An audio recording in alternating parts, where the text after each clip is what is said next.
वज़ीर मुमलिकत बराए ख़ज़ाना आयशा गौस पाशा, उनका ये बयान है, हम हकूमती कंपनियों को नहीं चला पा रहे, तो अब ये कतर की हकूमती कंपनियां कराची और इस्लामाबाद एयरपोर्ट्स का इंतज़ाम चलाएंगी। ये वो इम्पोर्टेंट हुकूमत है जिसको इसलिए पाकिस्तान में मुसल्लत किया गया कि इमरान खान की हुकूमत डिलीवर नहीं कर रही। वज़ीर मुमलिकत बराए ख़ज़ाना आयशा गौस पाशा, उनका ये बयान है।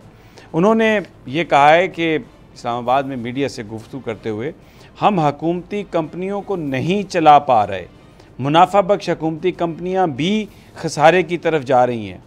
हकूमती कंपनीज़ मुनाफा बख्श रखने के लिए ज़रूरी है कि निजकारी की जाए। कतर ने दिलचस्पी शो की है, तो अब ये कतर की हकूमती कंपनियां कराची और इस्लामाबाद एयरपोर्ट्स का इंतज़ाम चलाएंगी। आज वो ये कह रही हैं कि हमारी हुकूमत से इस्लामाबाद और कराची का एयरपोर्ट भी नहीं चल रहा। ये वो इम्पोर्टेंट हुकूमत है जिसको इसलिए पाकिस्तान में मुसल्लत किया गया कि इमरान खान की हुकूमत डिलीवर नहीं कर रही। ये आयशा जो गौस पाशा ये कह रही हैं कि हकूमती कंपनियां नहीं चल रही, मुनाफे वाली भी ठीक नहीं चल रही, हम नहीं चला पा रहे, एयरपोर्ट्स भी हम इंतज़ाम हम नहीं कर सकते, इसलिए कतर की कंपनियों को दे रहे हैं। वज़ीर-ए-आज़म साहब वापस पहुंच गए हैं। वो रूज़वेल्ट होटल के शेयर्स ऑफ़र करने गए थे, PIA के 51% शेयर्स ऑफ़र करने गए थे।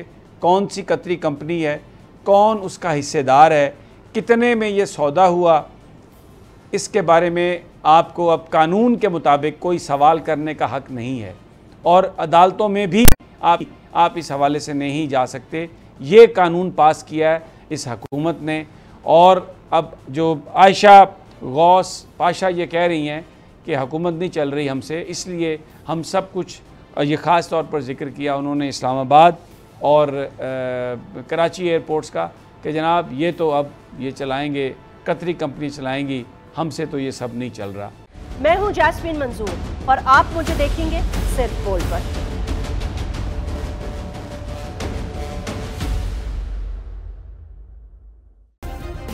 सब्सक्राइब करें और बेल दबाएं ताकि कोई खबर रह न जाए।